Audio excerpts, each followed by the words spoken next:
Pada video pembelajaran kali ini kita akan belajar mengenai praktikum operasi teknik kimia 1, khususnya tujuan percobaan beserta prosedur percobaan, pengisian data pengamatan, dan data apa saja yang perlu kalian hitung selama melaksanakan praktikum operasi teknik kimia 1. Kita langsung ke next slide. Baik, untuk modul pertama yaitu size reduction dan screening. Jadi size reduction dan screening ini tidak bisa berdiri sendiri-sendiri, akan menjadi satu bab nanti pada saat praktikum. Size reduction sendiri terdiri dari dua alat, yaitu alat ball mill dan alat hammer mill.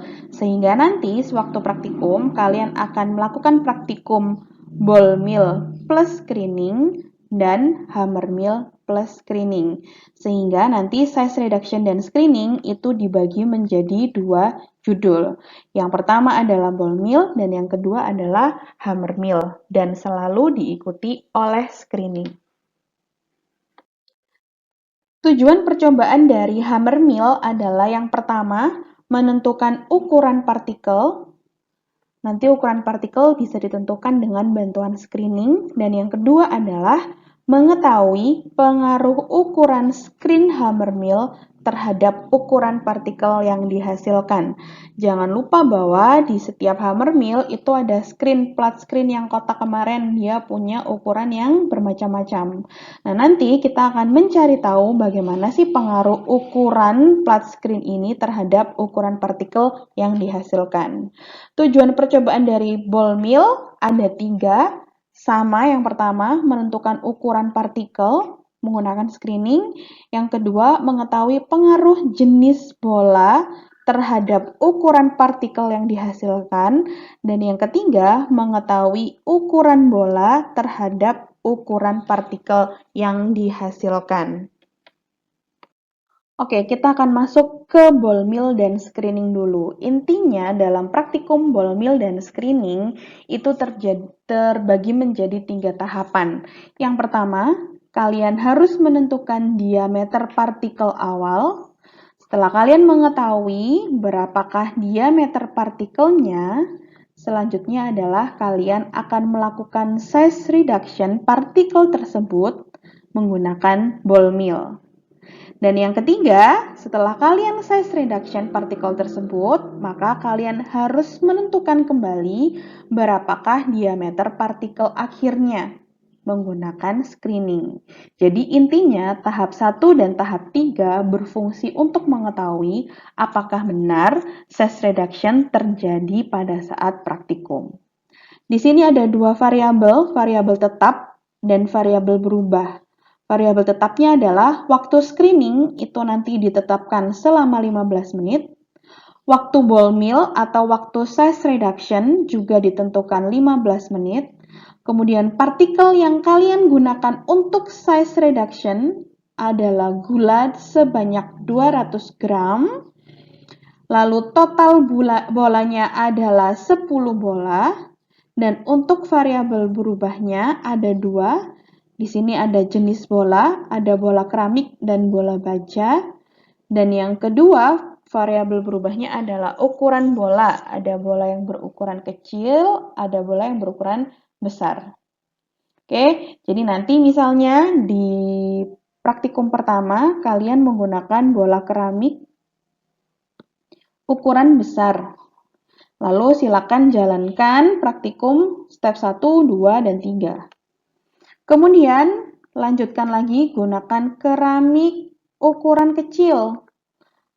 Lakukan lagi step 1, 2, 3. Kemudian, lanjut menggunakan bola baja ukuran besar, bola baja ukuran kecil, lakukan step 1, 2, dan 3, begitu seterusnya sampai semua variabel berubah sudah dilakukan. Jangan lupa bahwa waktunya sudah ditentukan, baik itu waktu screening dan juga waktu ball mill atau waktu size reduction. Oke, berikut ini adalah step per step dari tahapan umum. Ada 3 tahapan umum ya tadi di ball mill. Yang pertama adalah menentukan ukuran partikel awal. Caranya adalah yang pertama, A, menimbang tray atau ayakan yang akan digunakan dan dicatat sebagai berat kosong atau berat awal. Jangan lupa untuk mengisi data pengamatan. B. Menyusun tray tersebut yang sudah kamu timbang dari ukuran terbesar ke yang terkecil. Oke, atas bawah, atas yang paling besar, bawah itu ke kecil. C. Memasukkan partikel ke dalam tray paling atas, alias di ukuran tray paling besar. Jadi kalau kamu punya tray, semakin ke bawah, semakin kecil, partikelnya masuk di tray pertama. Kemudian pasang tray tersebut di alat screening yang ada di video kemarin ya untuk penggetarnya itu. Lalu atur kecepatan dan waktu ayakan. Begitu kalian mengatur waktu ayakan, alatnya akan otomatis beroperasi dan juga otomatis berhenti sesuai dengan waktu yang sudah kamu set. Matikan alat ketika nanti sudah selesai ya, lalu timbang ayakannya tiap tray setelah waktu pengayakan selesai. Jadi nanti kamu dapat massa kosong, lalu kamu akan dapat massa tray plus isi. Sehingga dari dua data ini kamu bisa mengetahui berapakah massa bahan yang tertahan di atas tray.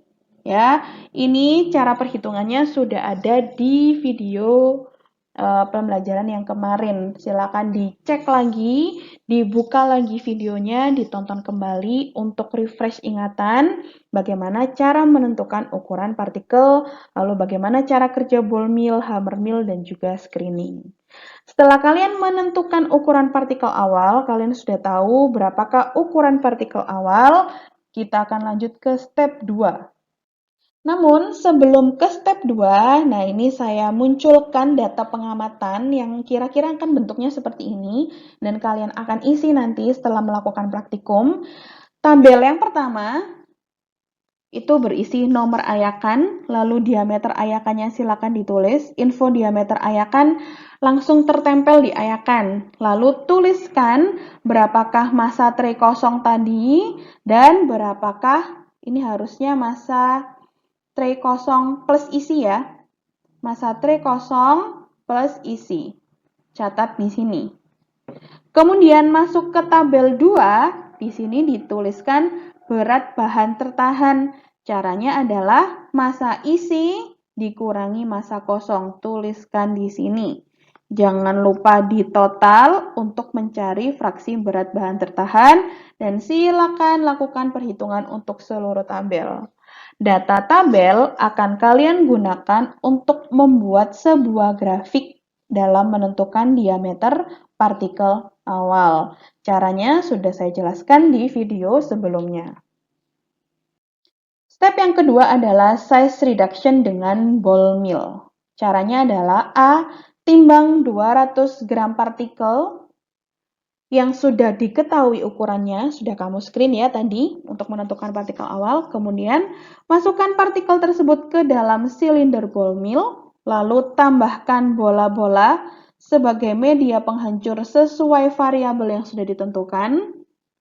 Variabelnya apa aja tadi? Yaitu bola baja dan bola keramik, juga ukuran dari bola baja dan bola keramik. Kemudian tutup silindernya harus sampai benar-benar rapat. Letakkan silinder di atas roller, lalu atur kecepatan roller. Setelah kalian mengatur kecepatannya, tekan tombol on dan set waktu. Stopwatch nyala selama 15 menit.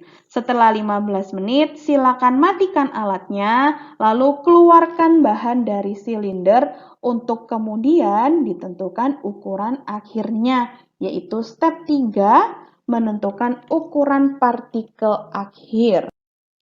Cara menentukan ukuran partikel akhir sama persis dengan cara menentukan ukuran partikel awal.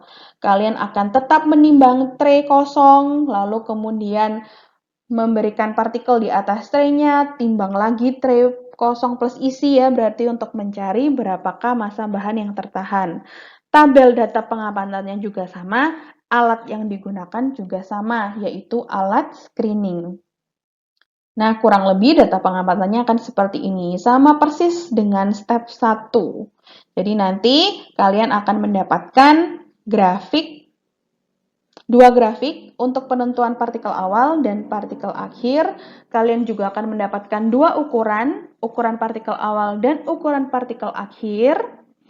Serta kalian nanti juga akan melakukan size reduction dengan menggunakan ball mill. Oke, selanjutnya adalah hammer mill dan screening. Sama seperti ball mill, terdiri dari 3 tahapan besar. Yang pertama, kalian diminta nanti menentukan diameter partikel awal. Lalu setelah tahu diameter partikelnya awalnya berapa, lakukan size reduction dengan hammer mill. Setelah dilakukan size reduction atau pengecilan ukuran, kalian akan menentukan kembali diameter partikel akhir akibat size reduction. Yang membedakan di sini adalah variabel tetap dan variabel berubahnya. Variabel tetap yaitu waktu screening ada 15 menit, partikelnya adalah beras ketan. Jadi kalau di ball mill tadi adalah gula, kalau di hammer mill adalah beras ketan sebanyak 200 gram. Variabel berubahnya adalah ukuran screen milik hammer mill. Jadi nanti ukuran screen-nya dibuat beda-beda. Misal ukuran screen-nya ada 4. Nanti di ukuran screen 1 lakukan step 1, 2, 3 dengan menggunakan beras ketan sebanyak 200 gram. Setelah itu ganti ke plat screen 2, lakukan lagi 1, 2, 3 dan seterusnya. Nah, di sini saya beri catatan bahwa hitung bahan lolos dari hammer mill dan yang tertahan di dalam hammer mill. Hanya ayak bahan yang lolos saja dari hammer mill. Jadi ada hammer mill kan? Nah, hammer millmu kemarin ini hammer millnya, lalu ada tangki produk. Oke, yang di tangki produk kamu masukkan ke screening untuk diayak. Yang tertahan di ball mill, kamu keluarkan dari ball mill, lalu timbang berapakah masanya tanpa perlu diayak. Oke, step 1 sama ya, baik itu prosedur dan juga data pengamatan sama persis seperti hammer mill.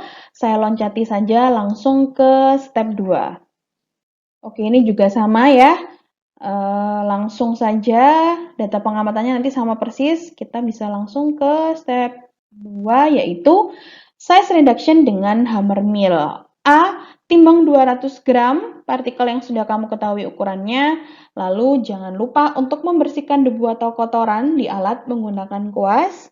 Kemudian setelah alatnya bersih, pasang screen di dalam alat sesuai variabel, sesuai dengan yang kita tentukan tadi, berapakah ukuran screen yang akan kamu gunakan. C, pasang tempat penampung produk. D, pastikan hammer mill tertutup rapat. Kemudian setelah kamu udah bisa memastikan hammer millnya sudah rapat, wadah produknya sudah terpasang dengan baik, nyalakan hammer mill, tekan tombol on. Lalu masukkan partikel ke feeder atau hopper namanya ya, secara perlahan, secara bertahap dan perlahan. Kemudian, setelah semua bahan sudah masuk, matikan alatnya, tekan tombol off. Partikel yang tertampung pada wadah produk di screening untuk ditentukan ukuran partikelnya, ini yang sudah saya sampaikan tadi, dan partikel yang tertahan di dalam silinder hammer mill dikeluarkan dan kemudian ditimbang tanpa diayak. Jadi yang diayak adalah produk yang tertampung di wadah produk atau di tangki penampung. Kemudian bahan yang sudah tertampung di wadah produk tadi kamu tuang ke dalam ayakan untuk dicari tahu berapakah ukuran partikel akhir. Caranya sama persis. Lalu jangan lupa mengisi data pengamatan dan yang terakhir adalah buatlah sebuah grafik untuk menentukan berapakah ukuran partikel akhir. Jadi intinya di proses ball mill dan juga hammer mill semuanya membutuhkan screening. Baik itu ball mill dan hammer mill terdiri dari 3 tahapan, Tahap yang pertama adalah diameter awal, tahap yang kedua adalah size reduction, dan tahap yang ketiga adalah diameter akhir, diameter final.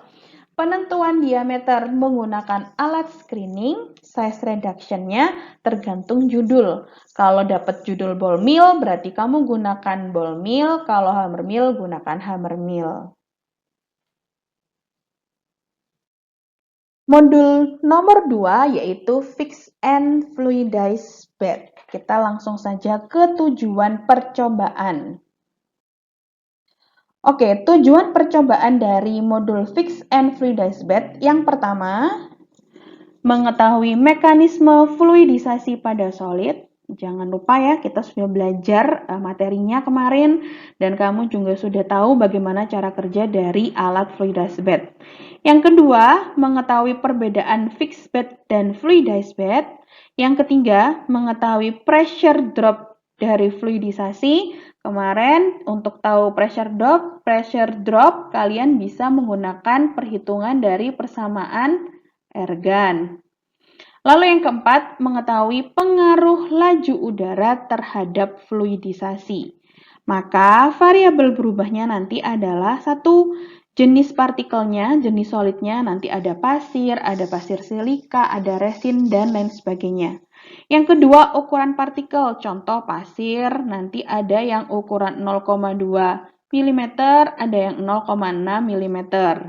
Nanti ini dibuat bermacam-macam untuk mengetahui bagaimana sih pengaruh jenis partikel dan ukuran partikel terhadap pressure drop. Yang ketiga adalah laju udara. Nanti laju udaranya juga diatur sedemikian rupa, diubah-ubah untuk mengetahui pengaruh laju alur udara terhadap proses fluidisasi atau terhadap pressure drop yang dihasilkan selama proses percobaan. Tahapan dari Fix and Fluidized Bed yang pertama adalah kalian harus menghitung densitas partikel solid ya dengan bantuan piknometer pada setiap partikel yang digunakan. Kalau saya beri 3 partikel, maka lakukan perhitungan densitas untuk 3 partikel yang berbeda. Berbeda ukuran tetap dianggap berbeda, jadi kamu harus tetap mengukur densitasnya. Yang kedua, lakukan penimbangan silinder kosong. Silinder kosongnya yang mana? Bisa lihat atau cek video sebelumnya. Yang ketiga, masukkan partikel sesuai variabel, misalnya partikel pasir silika misalnya ya, ke dalam silinder yang kosong tadi sampai ketinggian yang sudah ditentukan. Keempat, timbang silinder yang telah diisi untuk mengetahui berapakah massa bahan yang ada di dalam silinder. Jadi kamu punya silinder kosong, ditimbang dapat massa kosong, lalu silinder tersebut kamu isi, timbang lagi berarti massa silinder plus isi. Dari dua massa ini kamu akan dapat massa bahan atau massa isi yang ada di dalam silinder. Step kelima, memeriksa kondisi manometer harus dalam posisi 0. 6. Memastikan semua selang terpasang rapat. Yang ketujuh, nyalakan kompresor untuk suplai udara ke dalam tabung. Berikutnya, nomor 8, kamu harus mengatur laju udara sesuai variabel. Laju udaranya bisa diatur pakai valve yang ada di bawah ya. Kemarin ada valve di bawahnya gitu.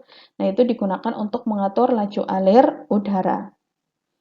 Yang kesembilan, setelah laju alir udaranya kamu tentukan, kamu tunggu sampai alirannya stabil, sampai udara yang masuk ke dalam kolom itu stabil ya.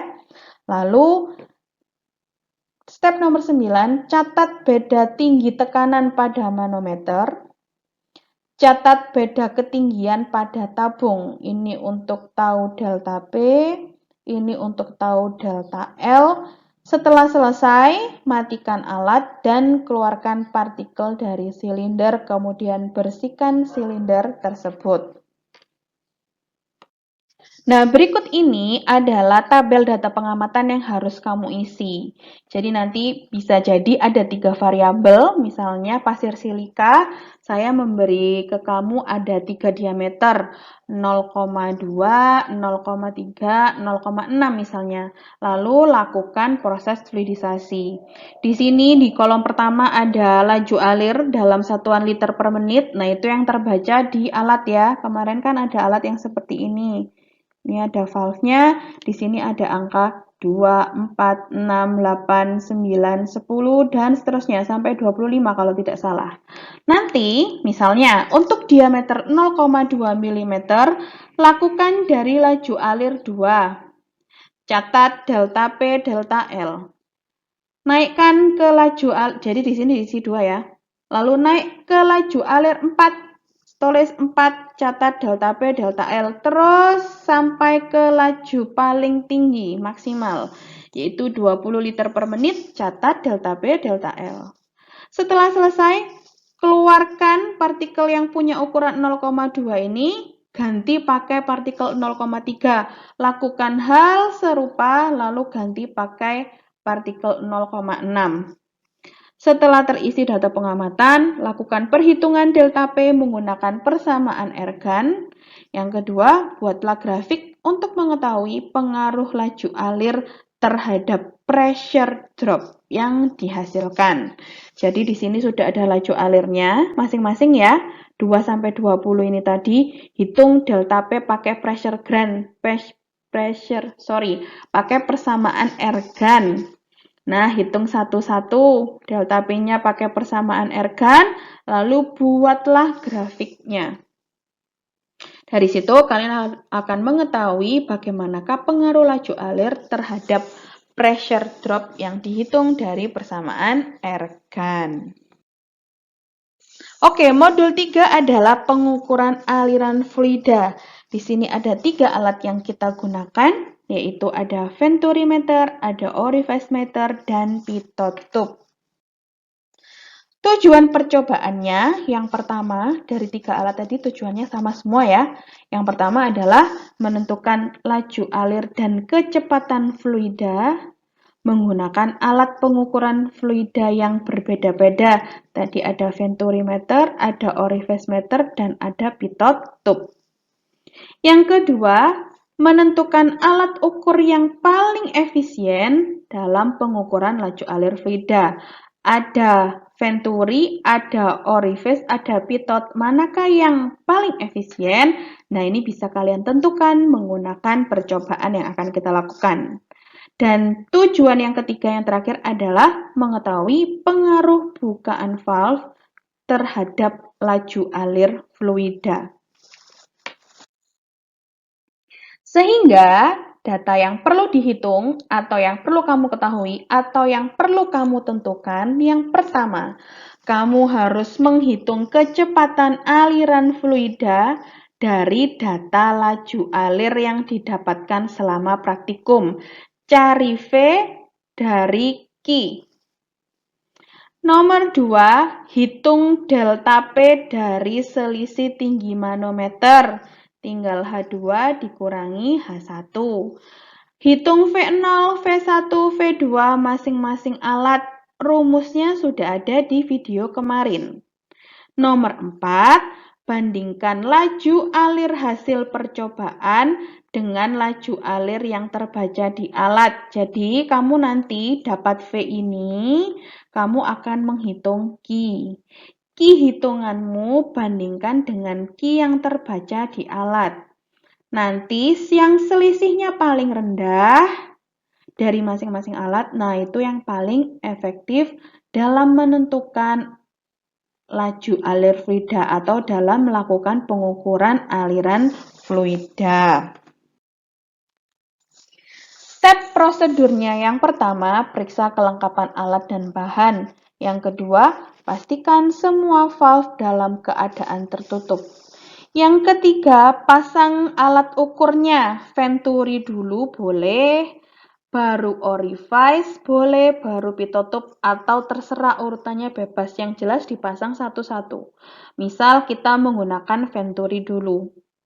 Yang keempat, kamu harus cari putaran bukaan valve. Jadi ada valve yang warnanya hitam kemarin di gambar. Nah, itu kamu cari bukaannya itu ada berapa putaran. Dari tutup full sampai terbuka full, dari keadaan tertutup sampai keadaan terbuka itu berapa putaran, kemudian catat. Nomor 5, atur bukaan valve yang barusan kamu hitung tadi sesuai variabel yang ditentukan. Contohnya, dari tutup sampai buka itu ternyata ada 30 putaran misalnya. Variabelnya itu adalah bukaan valve. Contoh, saya beri variabel 10 putaran. Maka buka valve-nya sebanyak 10 putaran. Oke, atau disesuaikan dengan persentase yang saya berikan. Misalnya, saya memberikan kamu bukaan valve 50%, maka 50% dari 30 putaran adalah 15 putaran. Nah, itu contohnya saja. Adalah berupa variabel bebas dari pengukuran aliran fluida, yaitu bukaan valve. Step 6, menghubungkan pompa ke sumber listrik, lalu tekan tombol on. Step 7, setelah aliran stabil, buka valve selang manometer. Nah, ini valve yang warna merah kecil. Secara perlahan dan harus bersama. Ini ada di video kemarin, silakan dicek. Nomor 8, catat laju aliran yang terbaca di alat. Nah, ini nanti yang akan kita gunakan untuk membandingkan V atau Q yang kita hitung. 9, catat beda ketinggian manometer. Ini ada di sebelah kiri alat. 10, matikan pompa, putus semua sambungan listrik, tutup semua valve, lalu bersihkan areanya. Atau kalau belum selesai, misalnya kan tadi hanya venturi, maka ketika sudah kamu catat manometernya, matikan pompa, tutup semua valve, ganti ke orifice. Kalau sudah selesai, matikan pompa, tutup semua valve, ganti ke pitot tube. Begitu urutannya. Oke, data pengamatannya akan seperti ini. D1 dan D2 itu berarti diameternya ya. Jangan lupa bahwa Venturi punya 2 diameter. Data diameternya ada di mana? Ada di modulmu. Silakan dicari, di situ sudah ada. Diameternya ditulis di sini, kalau dalam senti, kalau dalam meter bagaimana. Hitunglah luasnya. Kita masuk ke variabel 1. Misal variabel 1 itu untuk 50% putaran valve. Catat Q yang terbaca, ini dalam satuan liter per second, ubah ke meter kubik per second. Kemudian delta H1 dicatat, berarti ini perbedaan manometer ya, berapa senti, lalu konversi menjadi Pascal. Kemudian cari V1, V2, dan cari Q-nya. Q ini yang akan kamu coba cocokkan dengan Q yang tercatat di alat. Delta H-nya bisa dibaca dari manometer. Begitupun nanti untuk yang orifice dan juga pitot. Bedanya nanti yang pitot diameternya hanya 1, hanya ada D1 saja. Orifice tetap ya ada 2D dan mungkin ada beda simbol. Kemarin kalau orifice V0, kalau pitot orifice V1, kalau pitot V0 gitu ya. Jangan lupa bahwa di setiap alat itu ada koefisien, ada C, V, ada CO, dan ada CP. Setelah kamu mengisi data pengamatan dan kamu lakukan perhitungan, nih nomor 1, bandingkan laju alir hasil perhitungan dengan laju alir yang terbaca di alat. Lalu buat grafik untuk mengetahui pengaruh bukaan valve terhadap laju alir. Modul terakhir yaitu agitasi mekanik atau mixing. Tujuan percobaannya yang pertama, kamu diminta nanti menentukan kebutuhan daya, nanti ada voltmeternya atau avometer digunakan untuk menghitung kebutuhan daya. Kemudian kamu diminta menentukan waktu pencampuran. Ketiga, mengetahui pengaruh konduktivitas terhadap proses pencampuran. Dan yang keempat, kamu diminta menghitung NRE, kemudian NP, dan NFR untuk masing-masing variabel.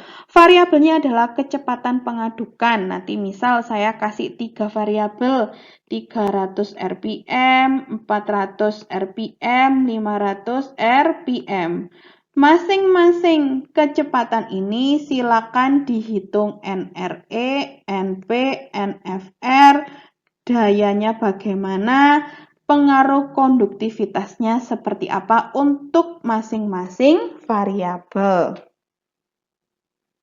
Nah, data yang perlu kamu hitung, perlu kamu ketahui, dan perlu kamu tentukan adalah yang pertama, kamu harus mencatat data konduktivitas per 5 detik pada 3 menit pertama, kemudian 10 detik pada 3 menit selanjutnya, kemudian meningkat per menit selama 10 menit, dan kemudian per 3 menit sampai nilainya konstan. Nanti ini akan ada di data pengamatan yang saya berikan, sehingga kamu nggak perlu bingung waktunya berapa saja untuk mencatat konduktivitas. Tinggal mengikuti di data pengamatan. Yang kedua, menghitung daya dari data, bukan taco ya, tapi voltmeter. Kalau taco digunakan untuk menentukan kecepatan. Jadi nanti kita menentukan kecepatan pengadukan dengan bantuan tachometer. Menghitung dayanya pakai voltmeter atau avometer. Yang ketiga, hitung NRE, NP, dan NFR. Stepnya nomor 1, periksa kelengkapan alat dan bahan. Pastikan semua valve tertutup rapat. Masukkan air sebanyak 10 liter ke dalam tangki berpengaduk. Di situ nanti sudah ada tandanya di tangkinya. Kemudian sambung alat ke sumber listrik. Lalu alat langsung otomatis beroperasi, tidak ada tombol on-off-nya. Yang kelima, tentukan besarnya kecepatan putar pengaduk menggunakan bantuan tachometer sesuai variabel yang sudah ditentukan. 6. Setelah kamu dapat kecepatannya, matikan alatnya alias cabut kabelnya, tutup semua valve. Pastikan udah tertutup. Nomor 7, kamu harus menentukan ukuran kapur CaCO3 pakai screening. 8. Kamu harus menimbang kapur dan asam sitrat sesuai variabel, nanti beratnya akan saya beritahu.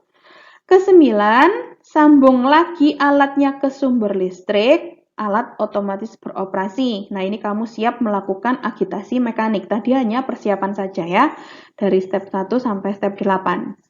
Step ke-10, nyalakan konduktometer dan catat konduktivitas dari air. Oke. Setelah kamu mencatat konduktivitas dari air, masukkan CaCO3 yang sudah kamu timbang tadi. Bareng masuk CaCO3, maka stopwatch-nya on. Langsung catat konduktivitas sampai konstan. Setelah konduktivitasnya konstan, baru masuk asam sitrat ke dalam tangki. Bersamaan asam sitrat masuk, nyalakan lagi stopwatch-nya. Jadi tadi waktu masukkan CaCO3, konduktivitasnya konstan, stopwatch-nya boleh dimatikan. Lalu kamu silakan siap-siap ambil asam sitrat dituang, stopwatch on lagi. Catat konduktivitasnya sampai konstan kembali. Oke, di sini dituliskan. Catat konduktivitas pada waktu tertentu sesuai data pengamatan sampai nilai konduktivitasnya konstan. Nanti sambil mencatat nilai konduktivitas, lakukan pengukuran arus daya pada tiap kabel. Kabelnya yang kemarin sudah ada di video. Lalu jangan lupa, nanti setelah konduktivitasnya konstan, sudah selesai berarti waktu pencampuran, ukur densitas produknya. Lalu matikan alat dan putus semua sambungan listrik juga dibersihkan. Berikut ini adalah tabel data pengamatan nanti yang harus kamu isi. Ada 2 macam tabel. Tabel yang pertama itu untuk pencampuran air dan CaCO3. Kita sebut larutan 1. Nah ini ya, waktu ke 0 berarti punyanya air tok tadi, silakan catat di sini. 5 detik kemudian catat terus sampai konstan. Ini variabel yang kedua. 2, alias kecepatan pengadukan yang kedua. Setelah konstan, kita akan lanjut ke tabel berikutnya. Tabel berikutnya adalah tabel pengamatan 2. Ini berarti larutan 1 ditambah asam sitrat untuk menghasilkan larutan 2 atau larutan akhir yang kita inginkan. Sama cara mengisinya, kamu tulis konduktivitasnya sampai konstan. Kemudian yang harus kamu hitung di sini, hitung kebutuhan daya, hitung bilangan Reynolds, power, dan Freud, dan buat grafik konduktivitas untuk setiap waktu. Nah, tadi adalah penjelasan mengenai modul praktikum yang akan kita laksanakan pada minggu ke-12. Ada 4 modul, nanti juga akan saya kirimkan ke kalian activity control checklist. Di situ nanti tertulis dengan sangat detail step-step tahapan yang harus kamu laksanakan berikut dengan data pengamatan yang harus kalian isi. Silakan dipelajari lagi, buka lagi video, tonton lagi video mengenai cara kerja dari berbagai alat. Lalu silakan sambil dicocokkan, kalau di video kali ini saya bilang valve warna merah. Nah, silakan nanti dicari di video sebelumnya. Valve yang warna merah itu yang mana? Terima kasih atas perhatiannya. Selamat belajar dari rumah.